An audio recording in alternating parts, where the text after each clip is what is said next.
We have a big problem, a crisis even. The Earth is warming up due to too many greenhouse gases in the atmosphere. Every day, there are new headlines about the worsening effects of this climate crisis. It is clear that we aren't doing enough to stop it. If we don't take action to reduce the amount of carbon entering the atmosphere by 2030, which is only 8 years from now, we will cross a critical barrier of 1.5 degrees Celsius of warming.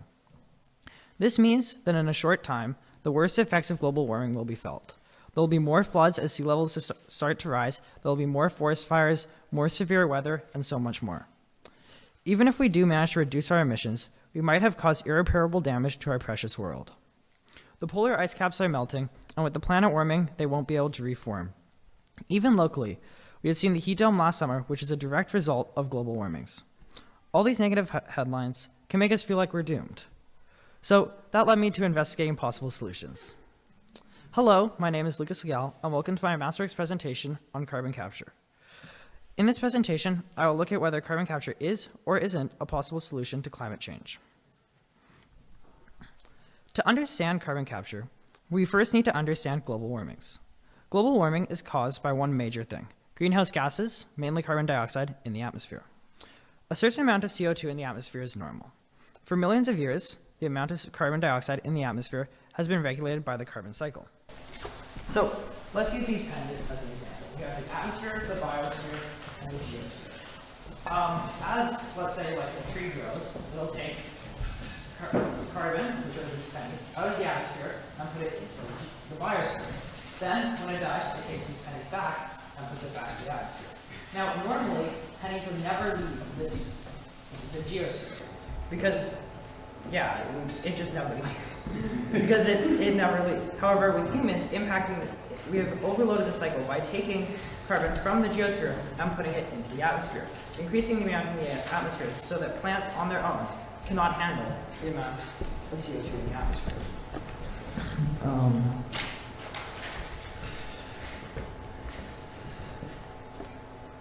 So, what is carbon? So, to potentially fix this problem, we have to take the CO2 in the atmosphere and put it back into the geosphere. So, this is called carbon capture. So, what actually is carbon capture? Well, the simplest example that we see every day is natural carbon capture. This is where any green plant, like trees, kelp, etc., do photosynthesis. During this process, the plants absorb carbon dioxide and release oxygen. The plants use the carbon dioxide to make components such as cellulose, which is what wood is made out of. Natural carbon capture is an excellent way to remove CO2 from the atmosphere. However, it cannot keep up with the amount of CO2 that we are currently emitting. Let's take trees as an example. Although trees can capture carbon as they grow, they need a fair amount of space, and it takes quite a while to do. As the trees get older, they stop capturing as much CO2 and eventually die, releasing a lot of the carbon they have captured back into the atmosphere. Also, trees and other plants are very susceptible to natural disasters, such as forest fires and floods, which could lead to huge releases of carbon into the atmosphere. These are the problems that people have set out to solve with synthetic carbon capture. There are three main forms of synthetic carbon capture that I will describe in this section: direct air capture, also known as DAC, fixed source carbon capture, and bioenergy with carbon capture and storage, also known as BECCS. What all of these technologies have in common is that they remove CO2 from the atmosphere or stop emitted CO2 from entering the atmosphere. Direct air capture is where a carbon is removed from the atmosphere. A well-known company that focuses on direct air capture is Carbon Engineering, which is based in Squamish. Their technique is a good example. They capture carbon by taking air in from the atmosphere and removing the CO2 through chemical reactions. This is similar to how plants remove carbon with photosynthesis, though Carbon Engineering's technology does it much faster, and the end result is CO2 in a much more pure and compressed form. The first stage of their process is to run atmospheric air along several surfaces with a potassium hydroxide solution flowing over them. This binds with the carbon dioxide in the air and traps it as a carbonate salt in liquid form. Then it is moved to a pellet reactor, where it is turned into grains of calcium hydroxide. Finally, these grains are run through a calciner, which converts it into a pure compressed form of CO2.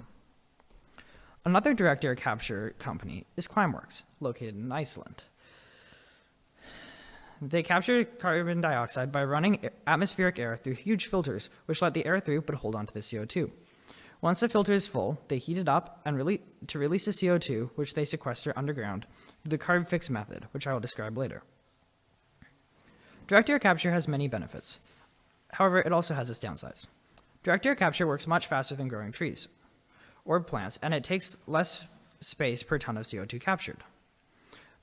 This process produces a compressed form of CO2, which can either be stored or used for other purposes. The direct air capture process requires energy and water to operate. Here in BC and in Iceland, this energy can be obtained through renewable means, such as hydroelectric or geothermal. However, in a place where fossil fuels are burnt for energy, the carbon being emitted could reduce the effects of this process. Since building a DAC plant is very expensive, and it is also a new technology, it can be very difficult to rapidly scale up. The next type of synthetic carbon capture is fixed source carbon capture. This is when you capture carbon directly from an airstream, usually emitted from a factory or a power plant. When you do this, you prevent that carbon from reaching the atmosphere, effectively being able to reach net zero in that particular factory. Net zero is when the amount of CO2 being emitted is equal to the amount being removed. If no CO2 is being emitted and none is being removed, this is also net zero. CarbonFix is a company that specializes in fixed source carbon capture. They capture carbon dioxide from the smokestacks of big factories that emit a lot of CO2. This is done by running that airstream through a highly selective filter that lets the air go through while leaving the CO2 in the filter. CarbonFix employs their technology all over the globe. There are many benefits of this type of carbon capture. It can help companies and even power plants achieve net zero, and it could possibly help reduce emissions in other places like the transportation industry. However, this type of carbon capture has its share of downsides. First, it is very difficult to achieve true negative emissions with this technique because you aren't taking any CO2 out of the atmosphere. Also, the filters that they use could cause a fair amount of waste, especially if this technology is employed at a very large scale. Finally, if an airstream is filled with other contaminants, then the filters can be damaged or made ineffective. Now for bioenergy with carbon capture and storage, BECCS. This is a subtype of fixed source carbon capture. However, this technique is the only way to achieve negative emissions with fixed source. When you burn biomass for fuel, examples being trees, plants, agricultural waste, then you capture the carbon from this power plant. This can achieve negative emissions because the plants and other biomass that are being burned have already captured CO2 during their growth. When you burn the biomass, you release the carbon that was captured. So if you stop that carbon from going back into the atmosphere and instead put it underground, you're effectively creating energy and removing CO2 from the atmosphere simultaneously. A good way to visualize this is once again with pennies. So we have a tree, right? It takes carbon from the atmosphere and puts it into the geosphere. Then you burn it, and normally this CO2 will go back to the atmosphere. However, if you capture it, it goes into the geosphere, effectively bringing carbon from the atmosphere all the way into the geosphere. However, this wouldn't work if you were burning something like, if you were burning fossil fuels, where you're taking out the carbon from the geosphere and then capturing it instead of putting it into the atmosphere and putting it back. The most you could achieve with that is net zero. This is how BECCS differs from fixed source carbon capture. This method of carbon capture is one of the most promising. It provides the possibility of generating energy and replacing the use of fossil fuels while simultaneously reducing the amount of CO2 in the atmosphere. Of course, there are some downsides. The biomass you are burning does have to come from somewhere, but a lot of the time you can use agricultural waste. Unfortunately, on a large scale, the amount of biomass that you would need to burn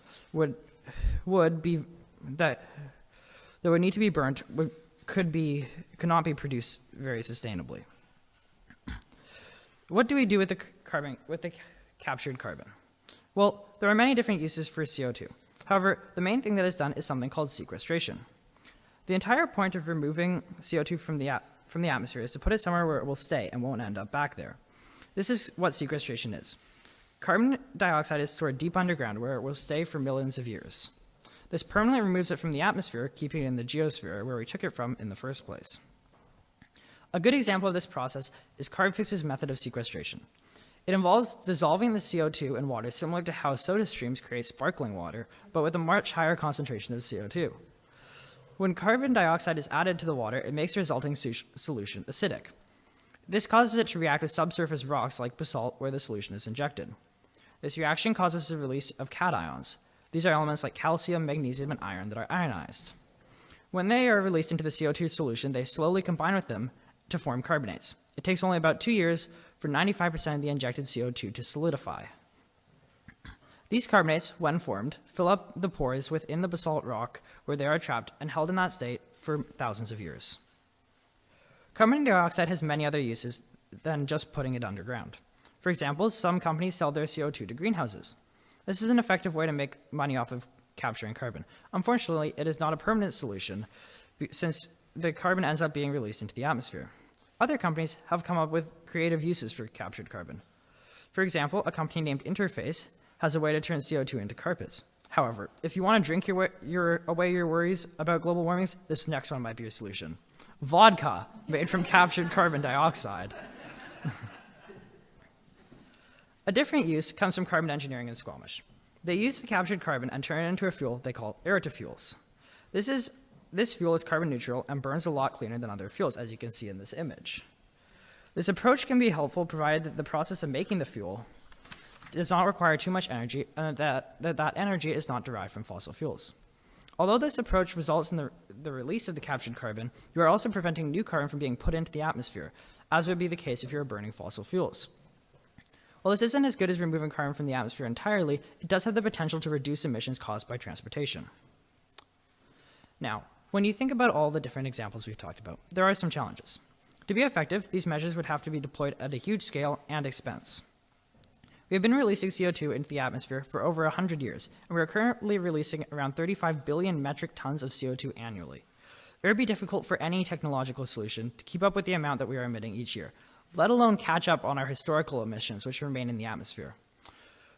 Another concern is that if people assume that carbon capture is the solution, then they might be less proactive in reducing emissions. Climate change needs to be stopped. As we continue to feel the worsening impacts of it, a way to reverse it becomes more necessary. Some types of CCS definitely have this potential, while others focus on helping us in different ways. Some types of carbon capture, like DAC, focus on true negative emissions, while others, like fixed source, focus on stopping emissions from their source. All of these have their uses in our fight against climate change. However, none of these forms of carbon capture will have the impact that we need if we keep emitting CO2 at the rate that we currently are. So, is carbon capture and storage a solution to global warmings? Well, I think with lots of government funding and an aggressive cut in CO2 emissions, then I think that carbon capture and storage is a promising option. I would like to thank all the people who helped make this project happen. Thank you to Pam Matthews, my faculty advisor, for always organizing meetings and giving me great ideas for my paper. To Ian Thompson, one of my external advisors, for always giving good advice, resources, and suggestions during our meetings. He is truly an expert in his field. To Louis Legal, my grandfather, and my other external advisor, for giving so much of his time and energy to help me learn about this topic. I would also like to thank Jen Henriksen, the grade 9 homeroom teacher and Masterworks coordinator. You're always making sure that I was ready for my next submission and that I was on track. Honestly, without you, I doubt I would have gotten my Masterworks finished on time. My parents were also a big part of this project. They helped me stay on track, and one day, me and my dad even worked for 7 hours straight editing my Masterworks together. So, thank you. Thank you.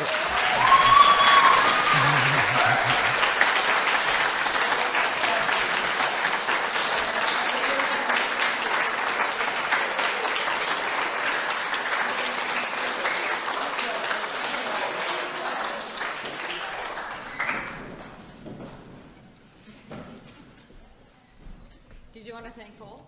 Yes. Also, thank you to Cole Caswell for taking time out of his busy schedule to fit in an interview with me.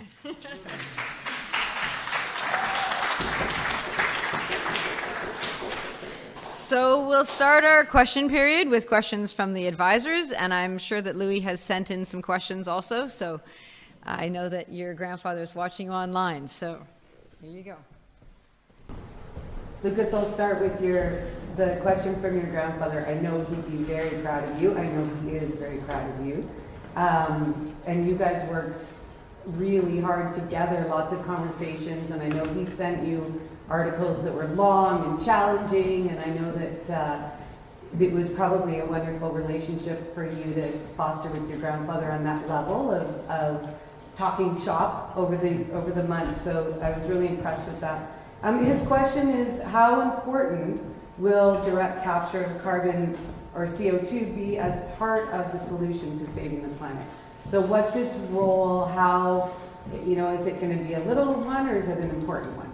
It really depends on when we manage to cut our emissions enough. Because if we cut them now, I don't think it would be a big part of the solution, because we haven't really had too many bad effects of global warmings. However, if it's in 30 years after we pass 1.5 degrees Celsius of warming, I definitely think it will be a very important part, because we'll need a way to reverse it.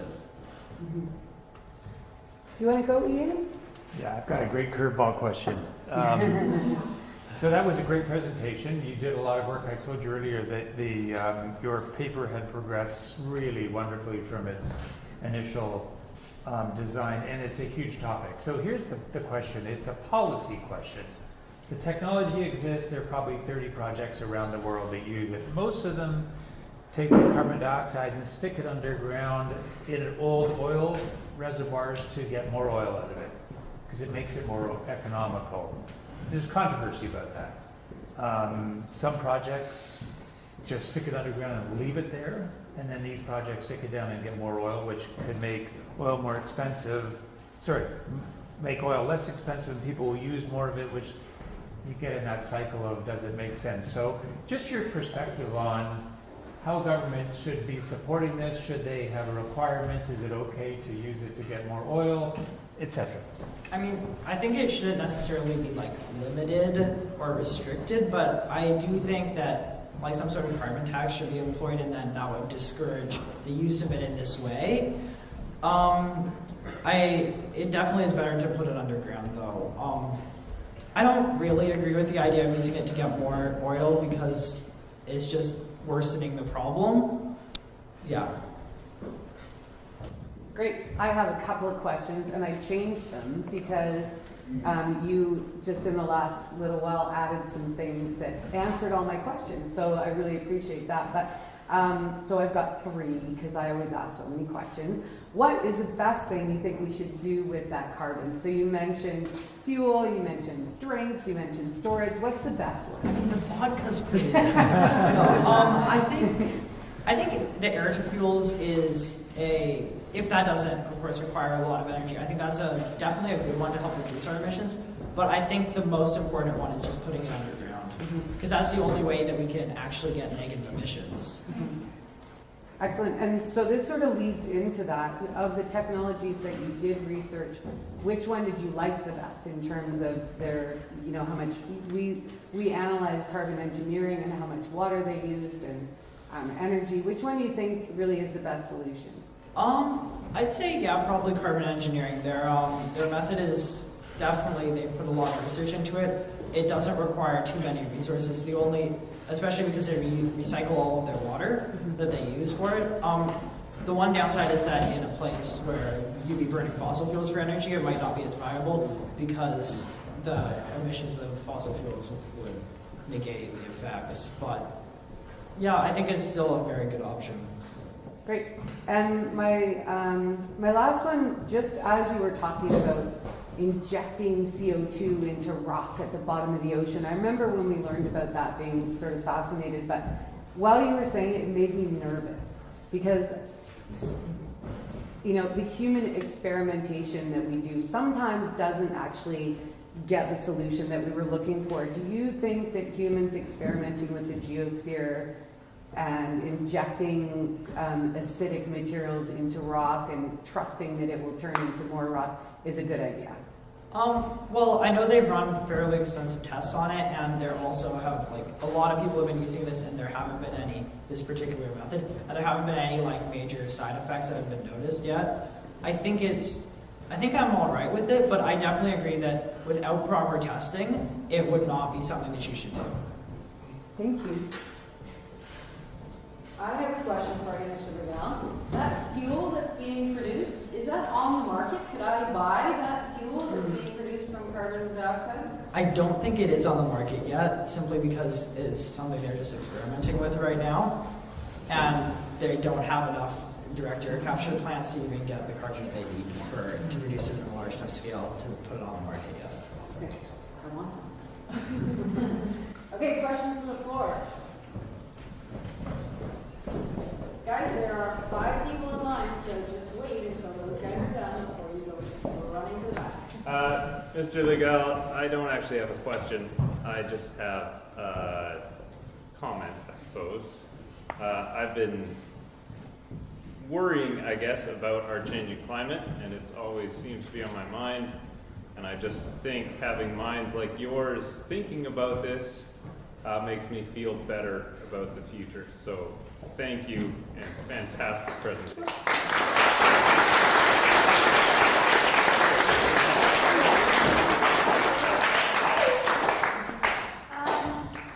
Very good presentation, Mr. L. And I wondered what made you do your Masterworks on carbon capture. Well, I couldn't really think of anything, and then when me and my dad were on a walk, and he was just like, oh, carbon capture, and I was like, what's that? And I didn't really know about it. I was talking about it with Jen, and I was like, oh, that sounds really interesting. Yeah. Good presentation.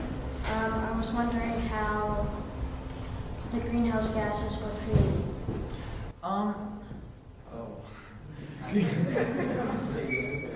Well, greenhouse gases, they mainly come from the fossil fuels that are underground, usually from dying animals or plants.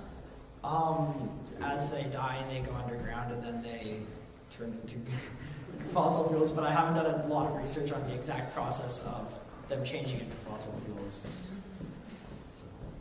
It was an incredibly interesting presentation, Mr. Legal. I was wondering how long you think it'll be until these carbon capture methods are implemented more widespread. It honestly depends on mostly funding, because if they aren't given much funding, then it's going to be hard for them to get up and running. But if they're given enough funding, I think that we could be seeing it relatively soon, hopefully. Professor Legal, congratulations on your paper. You did your very best to be calm, cool, and collected throughout that entire 18 minutes, and I'm happy for you. So I have 2 questions. Where on earth in the 3rd decade of the 21st century did you find hundreds of pennies? Ask Pam. I hoarded them for scientific purposes. From a bank? You could buy pennies from a bank? No, I just never gave them back when we were doing them back. All right.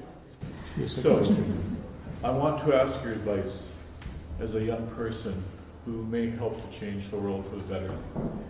On Sunday night, I went to a meeting that I had been invited to, and it had been canceled without my having been informed. And I sat outside the meeting place for half an hour. In the meantime, another group of people was gathering for their respective meeting. In the course of 15 minutes, 6 individual automobiles pulled into the driveway, each containing 1 person, that's the driver. 6 people attended that meeting, they each brought a car. I have to say, as a human being, that hurt me. And although I'm a dinosaur in my own respect, in terms of my demographic and the year I was born in, I'm still very aware and conscious of the effects of carbon being released directly into our atmosphere. I'd like to ask you, if you were part of that group, and I won't identify them, I'm not trying to cast aspersions here, but it's a real life situation. If you were part of that group, what would you have done to encourage, I guess, carpooling, maybe even using transit, at least in one direction, possibly walking, depending on where you were coming from? But how could we maybe eliminate 6 cars down to 2 or 3 cars in that circumstance? If I were organizing the meeting, I might make it in a place that's either at one of the people's houses or close to them, or somewhere where you could easily get public transit to, like maybe around a bus route.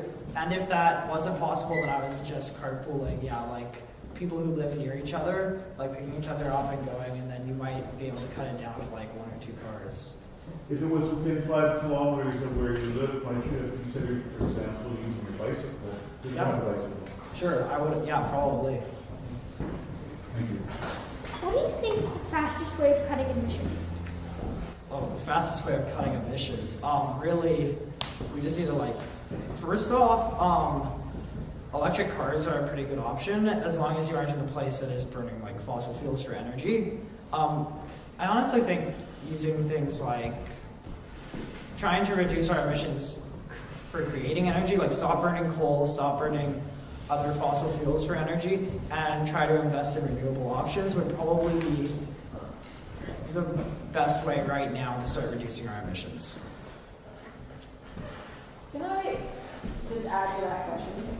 Because what I've been thinking is that with this concentration on carbon capture, I know one of the arguments against it is that it's not focusing on reducing the carbon that's going into the atmosphere.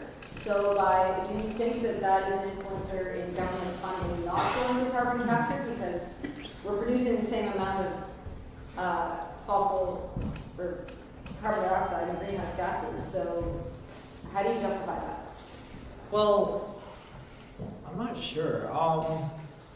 Can you repeat the question, please?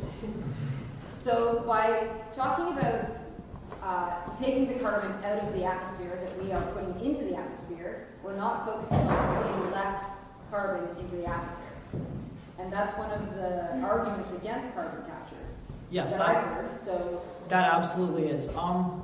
It could be a reason that people aren't funding it as much, but I don't think it necessarily should be. I think they aren't separate per se, but they aren't like, I don't know how to say There this. isn't one solution. Yeah, there isn't one solution. We probably will need to do both. So I think you should be investing into carbon capture, but you shouldn't be like not reducing emissions. Great presentation, Mr. Legal. I was wondering, is carbon capture like one of the main artificial way to like reduce carbon emissions, or is it like, let's say for some chemical that can spray into the atmosphere that decreases global warming? I have heard about solar geoengineering, but I did a little bit of research on it, but I did not do that much. As far as I know, that is a possible way to reduce the amount of like heat entering our atmosphere, but the problem with that is it isn't a permanent solution. It just stops more heat from entering, and it doesn't remove the actual problem, which is the carbon dioxide in the atmosphere. Another question is there ever a risk of the carbon capture when like people start investing in it, there comes too many, and then you decrease? I mean, like, yeah, you could, theoretically, but I doubt that would happen because, like, it would be regulated well enough. Thank you, Mr. Legal. That was great, and I loved your simple demonstration here. And looking at geosphere, biosphere, and atmosphere, I'm wondering, is there any science or experimentation with putting the carbon from our Earth, any of those, into space? I didn't do much research on that. I guess that could be an option, yeah. Wonder what- It would probably be extremely expensive. Yeah. Cool. Thank you, Mr. Legal. I have a question about you.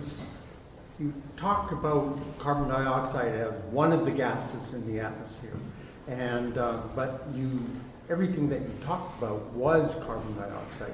So I'm wondering about what the mix of things is and their impact. So there's water vapor, there's methane, and I'm just wondering about all the other things that need to be brought into play to create a balance. Well, I guess, so water vapor is the most common greenhouse gas in the atmosphere, but it is also the one that has the least impact, whereas methane has one of the most impacts, but it's also the least plentiful in the atmosphere. The reason I focused almost entirely on carbon dioxide is that is pretty much all that we are releasing. We are not releasing much methane, and then water vapor, that's just is a whole other thing entirely. The problem is with global warming is mainly our carbon dioxide emissions, So that is what I focus on, but yeah, we are emitting a little bit of methane, which could be a problem in the future. Yeah, it's a knock-on effect. As things warm, there's more and more methane coming out of the ground. And it's just like the albedo effect when you lose the glacier cover. Yeah. Great presentation, Mr. Legal. I was wondering how the more modern forms of carbon capture compared to the more naturalistic approach of just planting a bunch of trees or making a forest. Sorry, what about that? How does the more modern carbon capture technologies like the direct air capture compare to, say, planting just a bunch of trees and making a new forest? Well, first of all, it takes less space because trees take up a fair amount of space, and then it also is there's a lot less risk of like wildfires. A wildfire it could burn down a whole forest, but it wouldn't necessarily burn down like a bunch of direct air capture plants. So it's definitely safer in that regard, and it also works a bunch faster than trees, for example. Amazing job, Mr. Legal. I have 2 questions for you. First of all, with all the wildfires that have been happening in our area recently, how much CO2 do you think that would have released into our atmosphere? I don't know exactly how much, but definitely like quite a bit, like a lot. Secondly, roughly how much bubbly water would it take to capture all the carbon in the air? Too much for you to drink. Dirty ocean. Bye. Fantastic presentation, Mr. Legal. I have a few questions. First one is, which current carbon capture method do you consider the most efficient? I would say right now is probably direct air capture, though, yeah, direct air capture because that, specifically Carbon Engineering's method of that, because they've done a lot of research on that, and theirs is pretty streamlined. Second one is, how more advanced do you think future carbon capture methods will be compared to the ones today? I couldn't really say. I think probably a little bit more advanced, like technologically, but not necessarily like way like more like it's not like like futuristic but like yeah, you get what I mean. And last question, what causes a gas to become a greenhouse gas? Like why are only some gases greenhouse gases? I don't actually know that. That's a good question. I should find that out.